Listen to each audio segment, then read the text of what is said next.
Just tired. Valid. Welcome to Monday. Exactly. Where's my...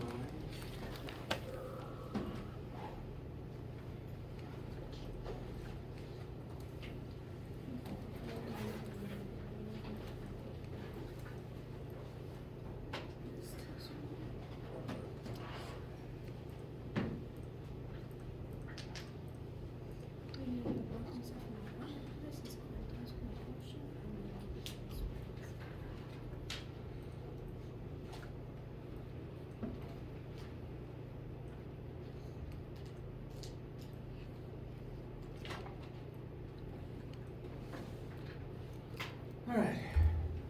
Before we get started on anything else, does anyone have any questions, comments, needs, or concerns here at the start about anything at all? Yes. Will you go over, like, for the people that are in Monday lab today, like, what we'll be doing in lab today? Not like a full thing, but like, you know what I'm saying? Just like a quick little. Yes. And I'm actually glad you asked, because we will not have a normal lab this week. Which is to say, you do not have to come to your normal lab time this week. This is kind of going to be beginning a little bit of a season where this week's lab is going to be basically a take-home assignment as kind of practice of what we're learning this week, which we haven't obviously started yet, and secondarily, review for the upcoming test. So this week's lab is a take-home assignment, which the document for that will be put on Brightspace and emailed to you this afternoon. So I'm glad you asked. To kind of motion to a calendar while I'm talking about this.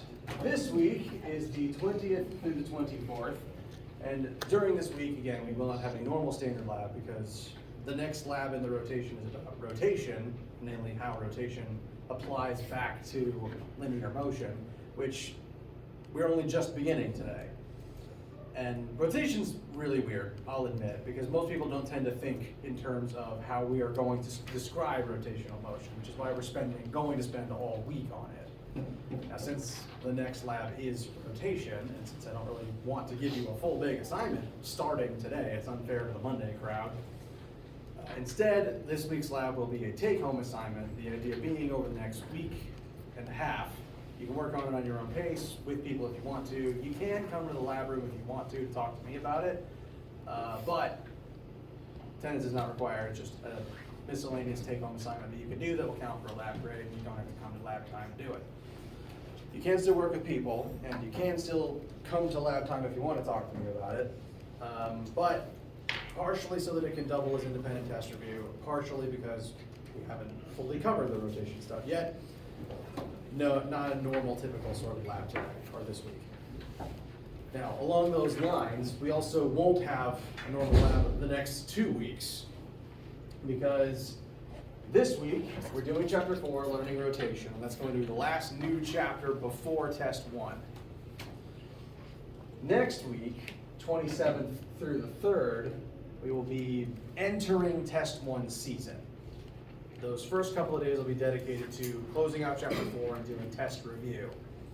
And then, starting on Friday the 3rd, we will start giving the tests. Now, I give tests during lab time, and normally I just do Monday through Friday for that.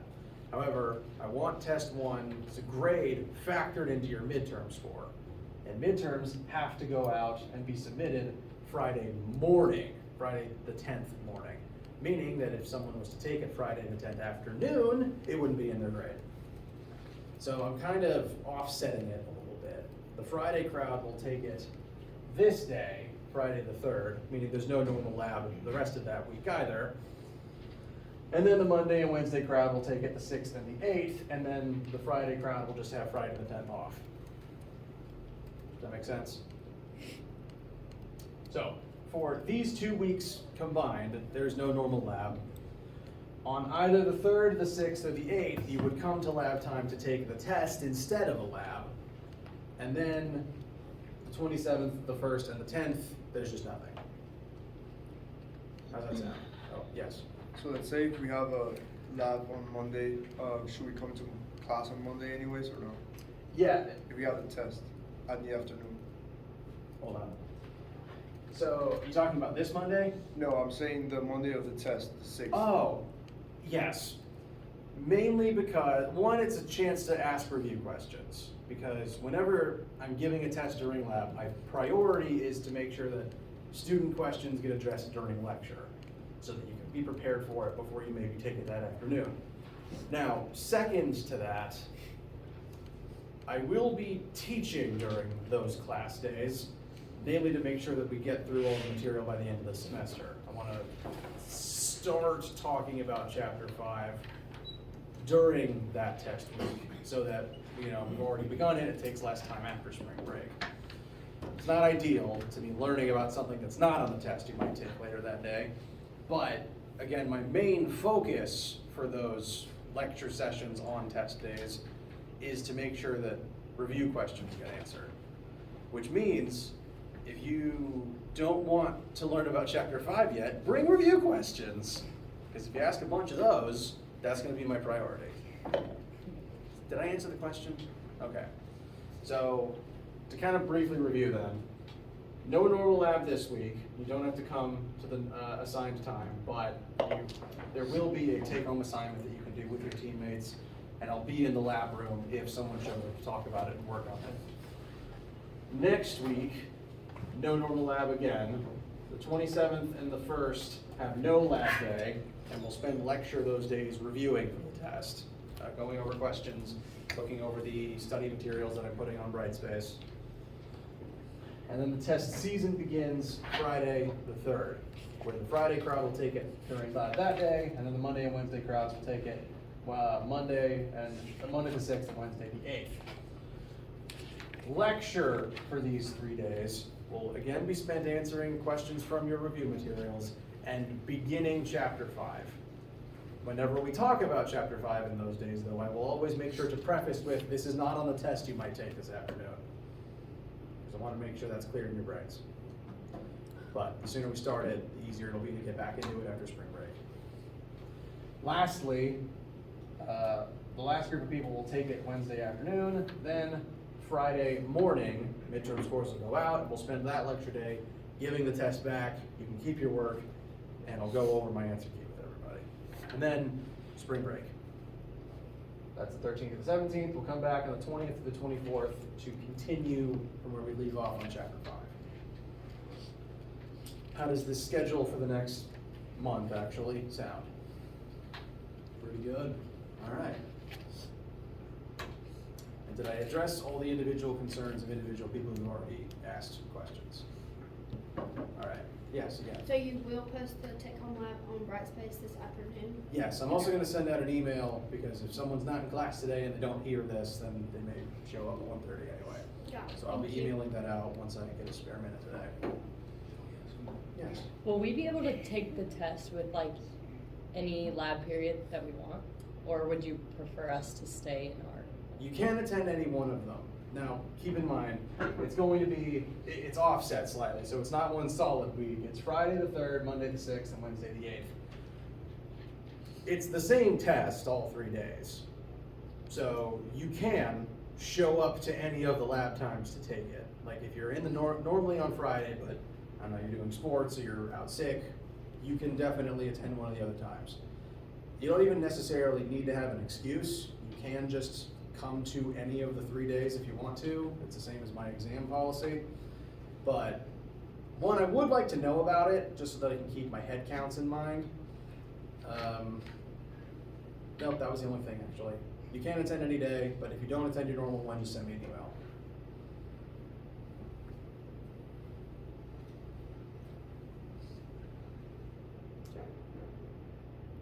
Did I answer your question?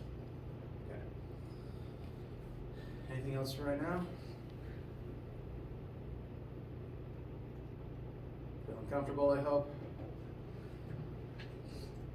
Light nodding, good to see.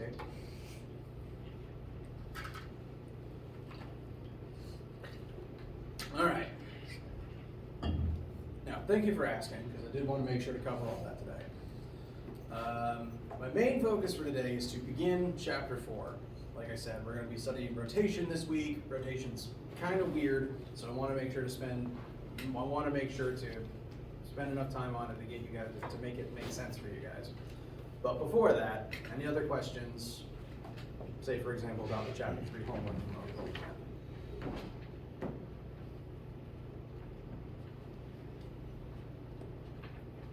All right. Well, speaking of chapter 3, last Friday we left off talking a bit about gravity. We looked at the universal law of gravitation, and we used it to calculate the force of gravity between the Earth and the Moon, as an example. Now, a thing to note with gravity, when calculated using the universal law of gravitation, is that this represents the force of gravity between any two objects with mass, based on how far apart they are, and that this force acts inward on both objects. We calculated that the Earth exerts about 2 times 10 to the 20th newtons on the Moon. So, actually, you know what? I should reverse these arrows. Moon's getting pulled that way, Earth's getting pulled that way. So the Earth is pulling in this direction on the Moon. Meanwhile, due to Newton's third law, the Moon is pulling on the Earth in the opposite direction, due to how the way that gravity works. Due to Newton's third law, action-reaction forces, and the unique way that this gravitational formula works, both objects are pulling towards each other. So it's not one way, it's both towards one another. There's technically 2 forces, one on each object, and they happen to be the same number. Now, from that, I asked a question: why does the Moon not just race towards Earth and crash into it and bad things happen? Why is the Moon not falling out of the sky if the Earth is literally pulling the Moon towards it? Rotation. Rotation. That was the point that we ended on. The Moon technically is falling towards the Earth, but it keeps missing the planet because of rotational motion.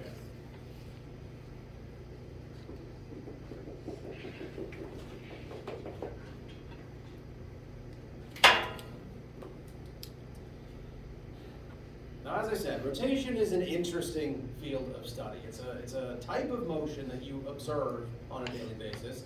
I assume most of you see at least one spinning object every day. I assume most of you open one door. That's technically rotational motion. Pardon me for assuming.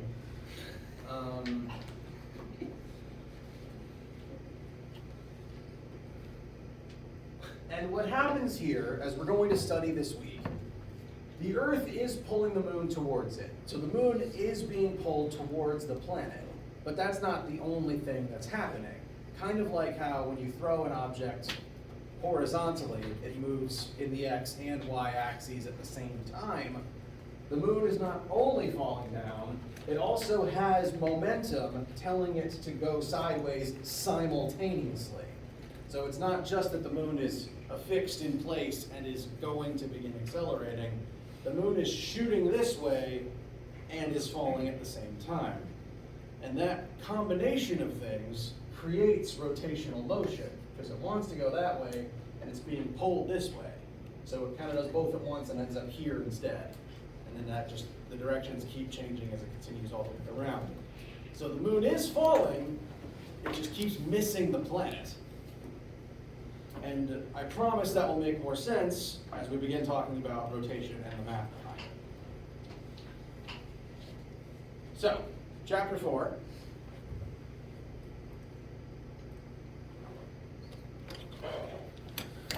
Will be about rotational motion. This is again the last new information before the test, so I'll make sure you know the cutoff as we approach the end of this week, starting next week.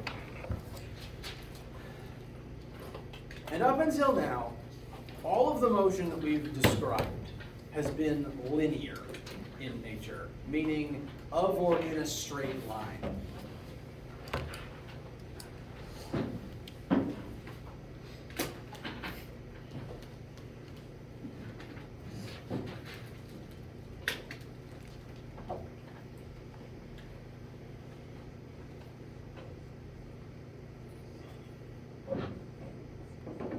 All the motion so far that we've described has involved a straight line translation from one point to another. all the motion so far. You can take a tape measure, physically measure in one axis how far horizontally one thing is from something else, or how far vertically something is from something else. Does that sound fair for all the motion we've looked at so far? All right. Now, the interesting thing about rotational motion is it requires thinking in a different way. You know what? There's a prop that I meant to get out of the closet, but I forgot to do this one. So, one sec. There we go. Behold the disembodied bike tire of science.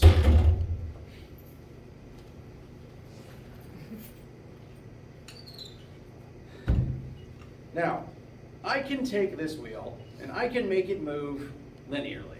I can roll it across the desk. And when I do that, you could take a tape measure and physically measure, the number of meters it moves across the ground in one direction or the other. Does that sound consistent with how we've talked about motion so far? All right. Now, the weird thing about this wheel and all rotating objects is that the way that it just moves back and forth is not the only way we can describe its motion. Because as it's doing this, it's also spinning at the same time, correct? And it's going to keep spinning as long as I keep undergoing this type of motion. Now, if we wanted to try to quantify how far it rolls across the table, there's actually two ways we can do that. The first is, again, if we sort of mark here on the table where it begins, we can roll it a certain distance away, mark the second distance where it stops, and just use a tape measure to measure how far between those 2 points it goes. That would be talking about its motion linearly, the way that we've done all along. Linear, again, meaning of or referring to a straight line. It's just the straight line distance from start to finish on the flat table. But there's another way we can describe that motion. Notice, I'm going to try to roll it back and forth between the same two spots as consistently as I can. As it moves back and forth, it spins, and thanks to these pieces of metal on the tire, you can actually see how much it spins. So I moved it back to its original spot. I'm going to do it back and forth between these points a few more times. Now we could describe the linear motion as the delta x of 1 meter, but how much does the wheel rotate between these two positions? The piece of metal that my hand is on begins at the top and ends at the bottom. 180 degrees. All right, that is an excellent way to describe it.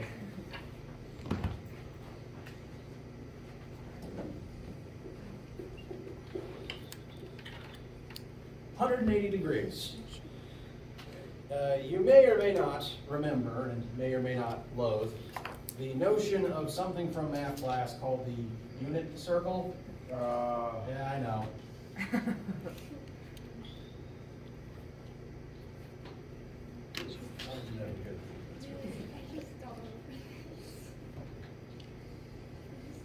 Don't worry, I'm only going to go over the parts that are important. When I say unit circle, I'm referring to this wheel that just is meant to represent how many degrees each rotation is away from the x-axis. So, if you were to take out a protractor, this would be 30 degrees, 45, 60, oh, that's supposed to be 90, what am I doing?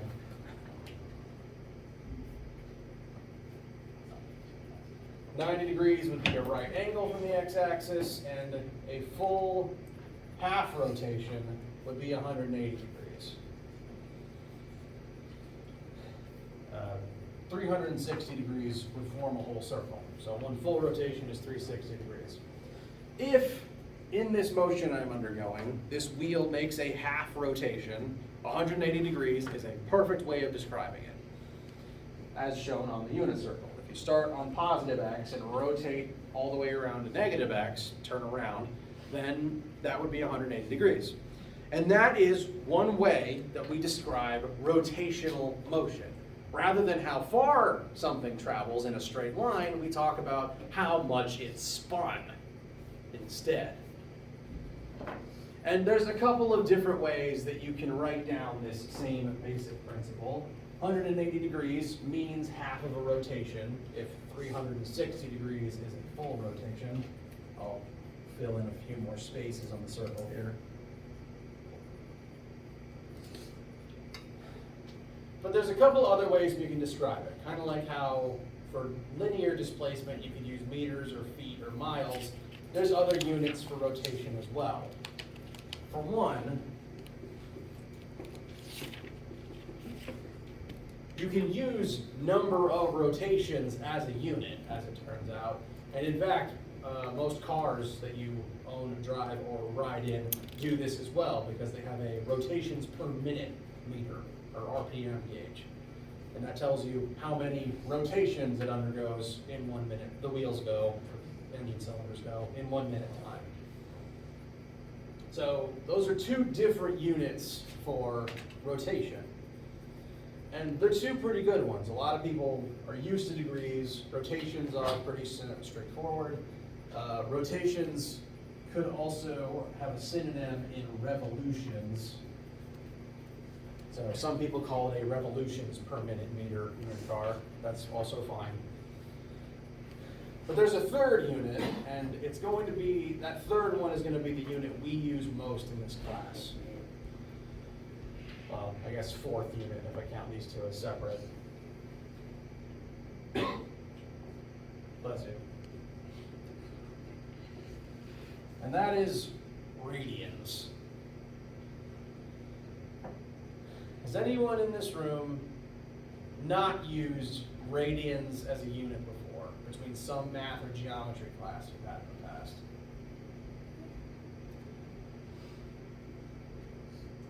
So, does that mean everyone has used radians before, even a little bit? Okay. That's okay if it's been a while, I just wanted to gauge familiarity. Radians is just another unit for amount spun. And the way the conversions between all the units work, 180 degrees is half a rotation, half a revolution, and 180 degrees converts to a number of radians equal to pi. Equal to pi. I'm going to redraw the unit circle in miniature here. Bless you.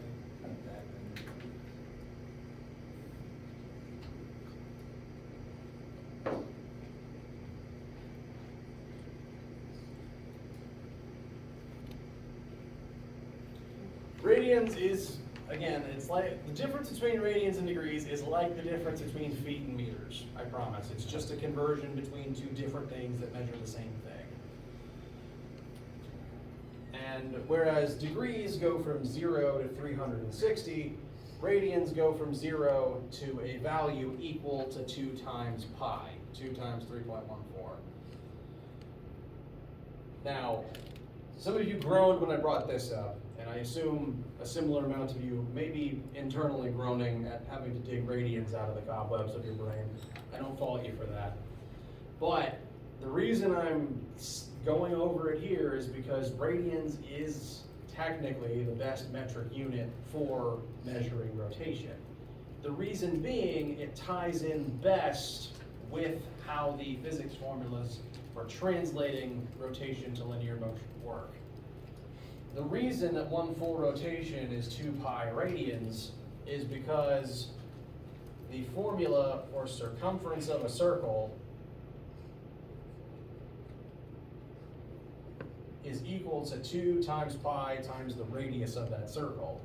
The 2 pi is literally the amount of rotation you went through to turn the radius into the full circumference of the circle. So this is where that 2 pi comes from. You're allowed to still be annoyed by it, but it exists for a reason.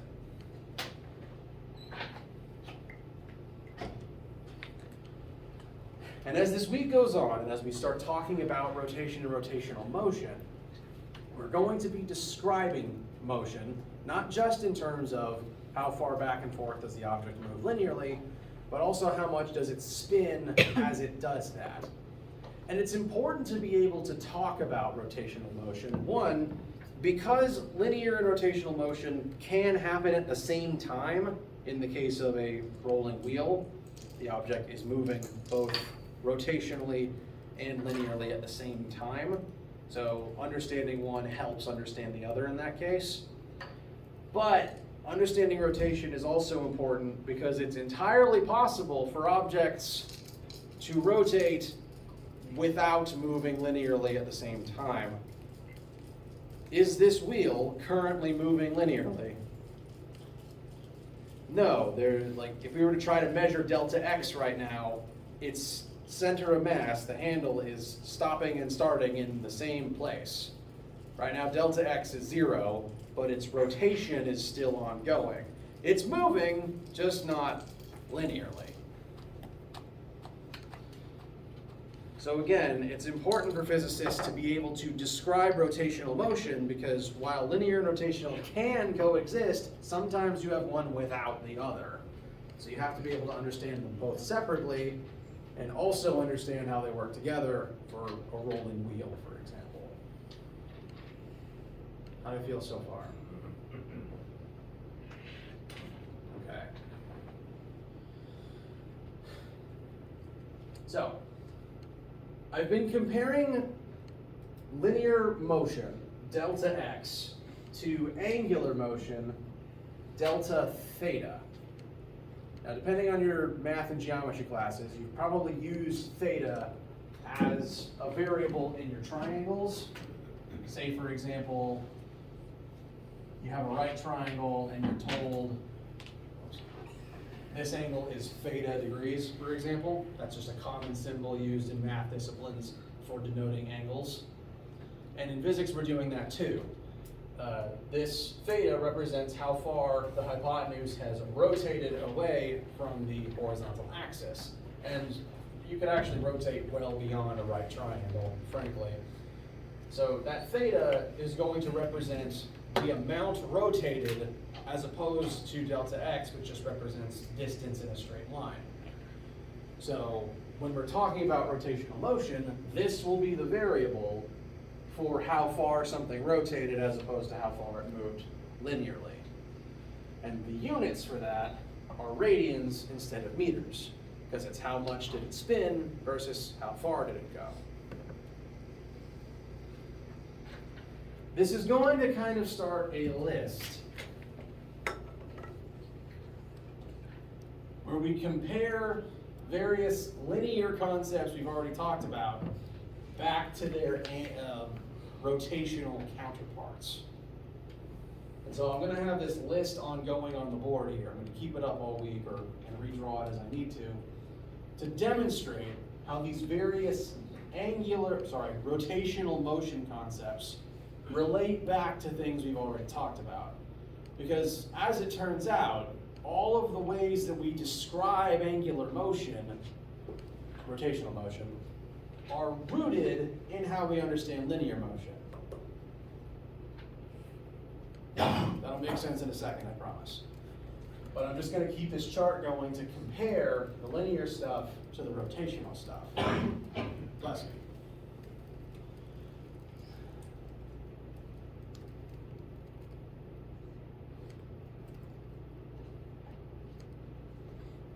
So this is going to be the rotational column. It's going to show all of the various variables related to rotational motion set against the linear counterpart to that thing.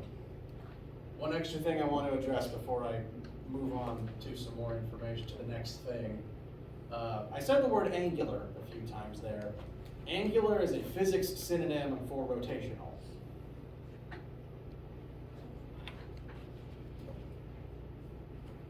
And in my head, the two words are completely interchangeable because I use them both all the time, and which one comes out of my mouth just kind of depends on the whims of fate. They mean the same thing. Rotational describes rotating, and the word angular means of or referring to angles rotated, like how the word linear refers to of or referring to moving in a straight line. So I may actually end up using the word angular more often because some of the variables are specifically referred to as angular speed or angular acceleration. But I wanted to make sure to say right now, when I say angular, it means rotational. Does that sound okay? And I'm going to keep both words up there just to make that clear. So,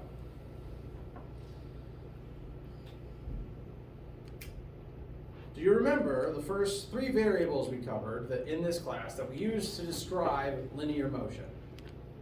First 3 variables we talked about, the first 3 things we started using in formulas way back in week 1 or 2.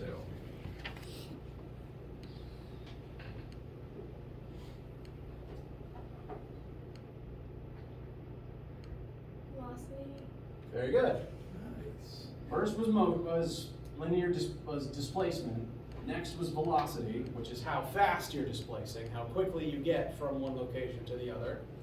What was the next one? Acceleration. Speed and velocity are mostly synonyms, whereas acceleration is its own separate concept. So we've got displacement, we've got how fast you displace, and we've got how fast your velocity changes. These are the first 3 things we talked about. First 3 vectors we talked about. And we can use those same basic concepts to describe rotational motion as well. Delta x describes how far it moves in a straight line, therefore delta theta describes how much something rotates, how many rotations it gets through while you're looking at it. And so the next concept down, how fast something moves in a straight line, also has a rotational counterpart. And that would be angular velocity. How fast is something rotating? Now all of these new angular versions of classic vectors will have their own new symbols, which may be frustrating. And again, because physics ran out of Latin letters a long time ago, we had to start stealing from the Greeks. So this is the symbol for angular velocity. And its relationship to angular displacement is the same as the relationship between linear velocity and linear displacement. I've got the formulas up here to try to demonstrate that. We begin with linear velocity, the idea that you are moving through space over time, your position changes with time, and angularly, the same logic applies. If you want to measure how fast something is rotating, you would divide the number of rotations by time, and that would tell you rotations per time, the angular speed. I'm going to refer again to the RPM meter in cars. That tells you the angular speed of the car components, how fast they are rotating, rotations per minute.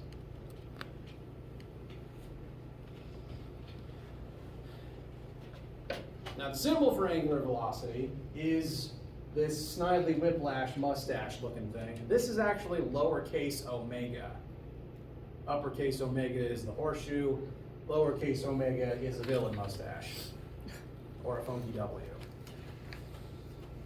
You're allowed to call it W, by the way. We do use uppercase W for work, but we don't actually use lowercase w for anything.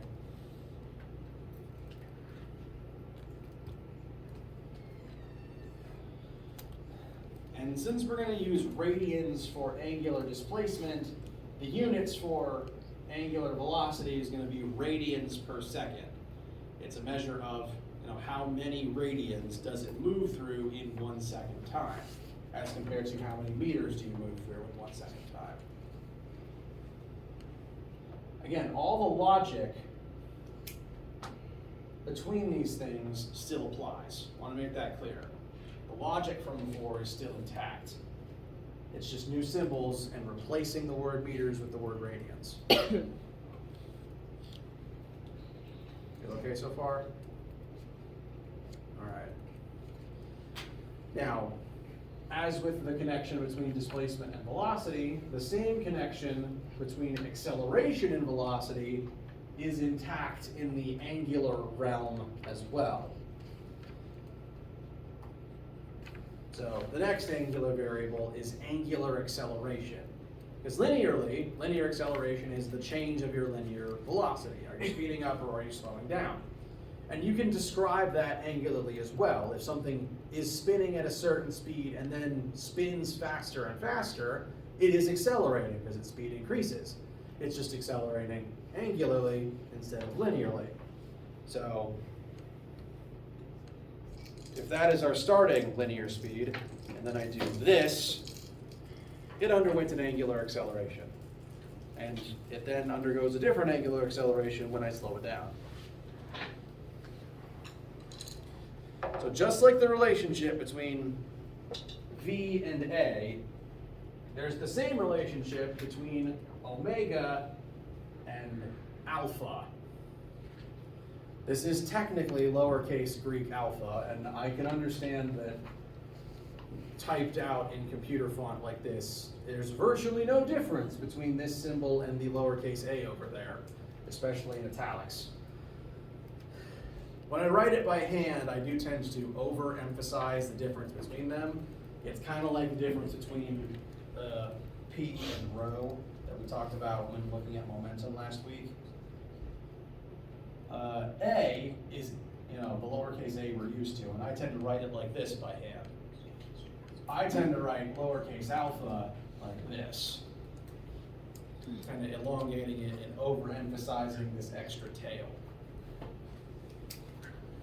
If it would help you to remember it, you may call it fish. Because I honestly believe the Jesus fish symbol is the letter alpha. That's at least one reason for it. So, A equals delta V over delta T. Alpha equals delta omega over delta T. It's still the change in velocity over time. It's just rotating instead of linear. So these are our first three angular variables, and they have direct counterparts in the linear realm. And all the same logical connections that exist between each set still match each other. Their units mirror each other as well. You just tend to replace the word meters with the word radians instead. So instead of meters, delta theta is measured in radians. Instead of meters per second, omega is measured in radians squared. And instead of meters per second squared, alpha is measured in radians per second squared. But again, all the same interconnecting logic applies.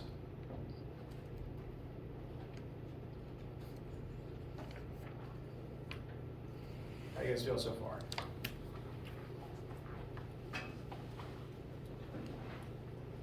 Okay.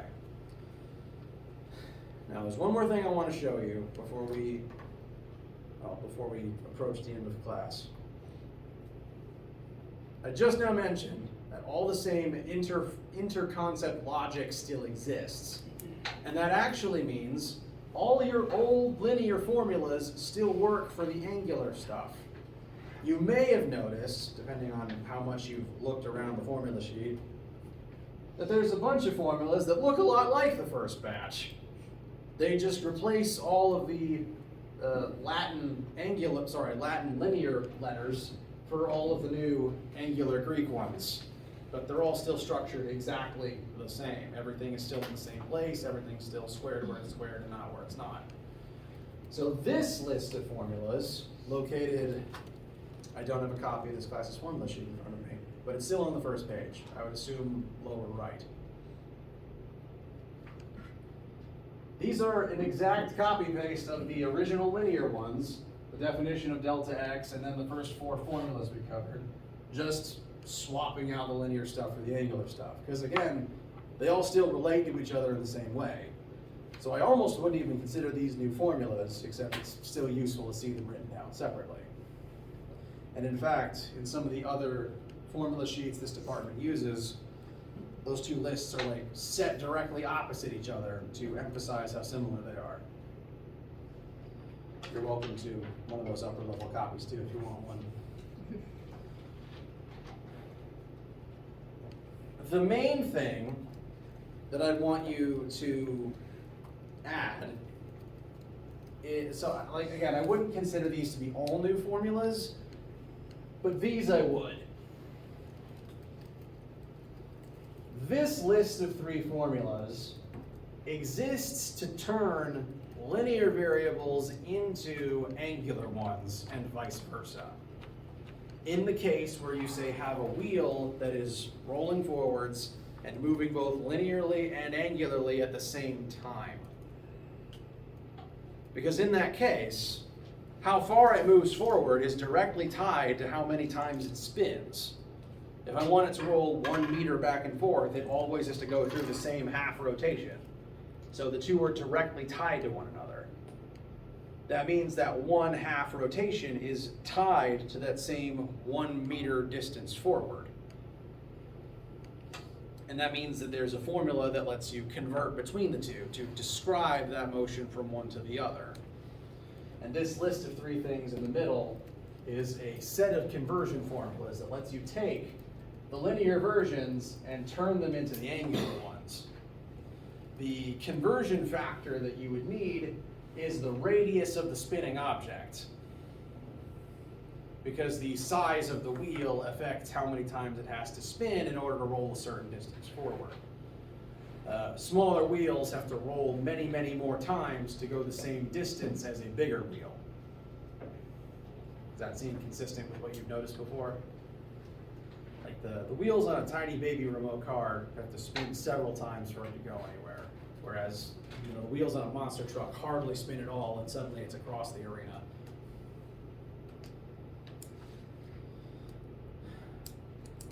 So, I'd say these are kind of new formulas, and these are the all new ones. I will note, this says S, and I do get asked why that says S. It's because it's supposed to be delta X. It says S because that's the formula for arc length. I'm digging up a lot of your old geometry notes here today. You know how I said a second ago, for this wheel to roll 1 meter forwards, it has to go through the same half rotation? What that means is, if 1/2 rotation gets you through 1 meter of rolling, that this arc length, this section of tire, is 1 meter long. And that's why it goes through 1 meter of contact with the ground as it spins. And in geometry books, they tend to call arc length S in their formulas. Once again, for reasons I don't have a good explanation for. So that's at least why some formula sheets call it S. I don't remember if it's S on yours or not. It is? Okay, so that's why it's S. It's functionally delta X. You can write delta X above it if you want to make sure you remember that. Like, you're allowed to mark up your formula sheet and put extra helpful tips on it. But I wanted to make sure to explain that first.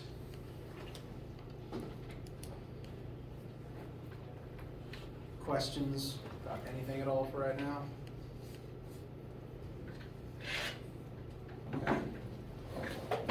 Now, we are at the end, so I'm just going to close out on a few. I don't even know what I'm missing. I don't even know how this goes.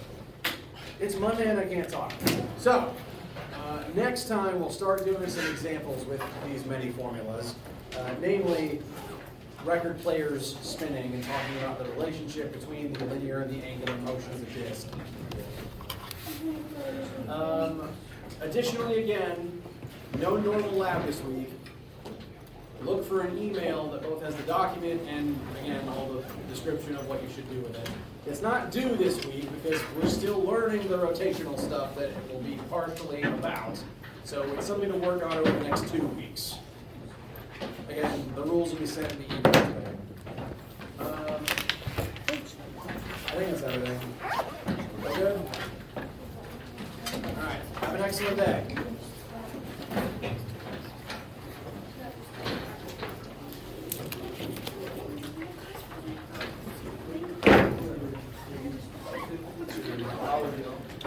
I'm gonna spring through real quick. I'm going right in.